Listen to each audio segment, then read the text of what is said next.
The epidemic of malicious fake news and false propaganda that flooded social media over the past year, it's imperative that leaders in both the private sector and the public sector step up to protect our democracy and innocent lives. So the woman who voted for a war that was sold on a diet of fake news, a war that killed hundreds of thousands of innocent people, is lecturing Americans about fake news posing a threat to innocent people. Give me a break, Hillary. You're the queen of fake news. This isn't about politics or partisanship.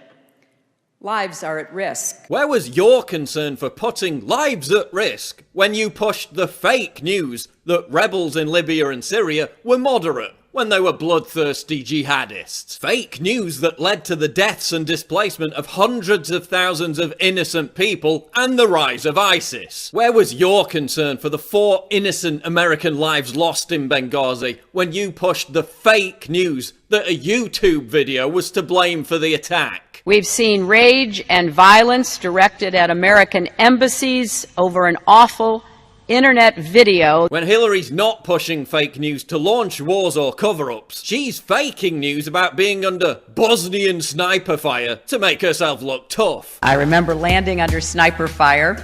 There was supposed to be some kind of a greeting ceremony at the airport, but instead we just ran with our heads down to get into the vehicles to get to our base. I made a mistake in describing it.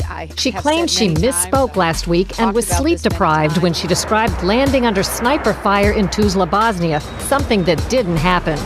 But CBS News has found several times in the past few months when Senator Clinton used the Bosnia trip to try to show her international experience. December in Iowa. We landed in one of those corkscrew landings and ran out because they said there might be sniper fire. Then in February, the welcoming ceremony had to be moved inside because of sniper fire. Being lectured by Hillary Clinton about fake news is like being lectured by Bill Cosby about not raping women. And the same goes for the mainstream media. Brian Williams is now lecturing us about fake news. Brian frigging Williams. As we talked about here last night, fake news played a role in this election and continues to find a wide audience. 2 of our 4 helicopters were hit by ground fire, including the one I was in.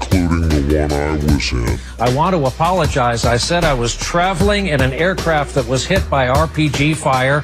I was instead in a following aircraft. I mean, what's next? Is Lance Armstrong going to start lecturing us about performance-enhancing drugs? Your whole narrative is already collapsing. The Washington Post was forced to admit that it couldn't vouch for the validity of its hokey Russian propaganda blacklist. The list that their entire story was based on. A list that included even left-wing websites that were critical of Hillary Clinton. That's why they were included on the list. This, after the first fake news list they put out was discovered to be the brainchild of a far-left social justice warrior feminist with a clear bias. You're not fooling anybody. It's obvious what you're trying to do. You're pointing at opportunists who put out fake news to make money and then lumping them in with Infowars, Breitbart, Zero Hedge and everyone else to try and discredit us because we kicked your ass. You lost the election, not because of fake news, but because your message failed to resonate with the American people, and ours did. And yes, we may make mistakes from time to time. We're not perfect. The difference is that when you deliberately put out fake news, it leads to death and destruction on an industrial scale. It's your fake news that puts lives at risk time and time again. It was your fake news narrative about Islamophobia that inspired the Ohio State University terrorist to ram his car into and start slashing away at a dozen innocent people. Yet the media expressed 100 times more moral panic about the Pizzagate gunman who injured nobody. It was your fake news narrative about hands up, don't shoot that led to violent riots and looting in Ferguson. We have dead cops because of that hands up, don't shoot lie. We had 2 in New York.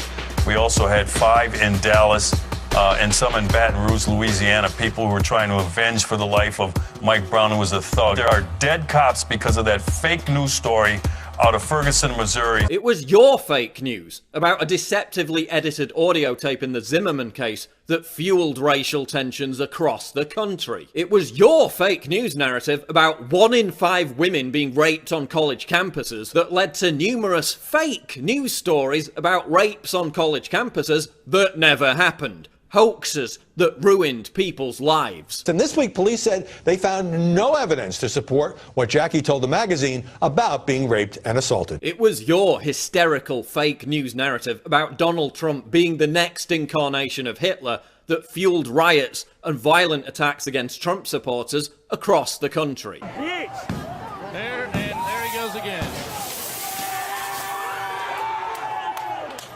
These mass protesters are destroying anything they see. It was your fake news narrative about Hillary Clinton's victory being inevitable that made you look even more untrustworthy than you already were. Most of the prostitutes pushing this fake news narrative were the same ones caught in bed with the Clinton campaign before the election. The same ones who pushed the fake news narrative that the WikiLeaks emails were fabricated or doctored. I haven't spent a lot of time reading through WikiLeaks emails, but I will tell you this, what we know is that many are not authentic. Total BS. Yet the mainstream media gave these prostitutes a platform to push this fake news narrative time and time again. That was you. Not Macedonian teenagers or Kremlin operatives, that was you. As The Intercept reports, this whole fake news bandwagon was actually launched by a Hillary Clinton supporter called Marco Chacon. Chacon specialized in creating blatantly fake anti-Clinton frauds with the goal of tricking his opponents into citing them so that they would be discredited. He was responsible for fabricating the bucket of losers quote. But these prostitutes were so eager to demonize Trump that they started circulating Chacon's fake news as evidence that the Podesta emails were falsified. So the same idiots who are now pointing fingers at everyone else and screaming fake news were the first to actually circulate and amplify the fake news that the Podesta emails were doctored. The media's fake news narrative has been completely debunked, yet Google, Facebook, and Reddit are already censoring discussion of certain topics anyway. And isn't it funny how this fake news narrative just suddenly emerged after an election cycle that saw a complete collapse in trust for the mainstream media, with Trump actually making that distrust of the media part of his campaign. And this crooked media, you talk about crooked Hillary, they're worse than she is. Do you think they really care about stopping fake news?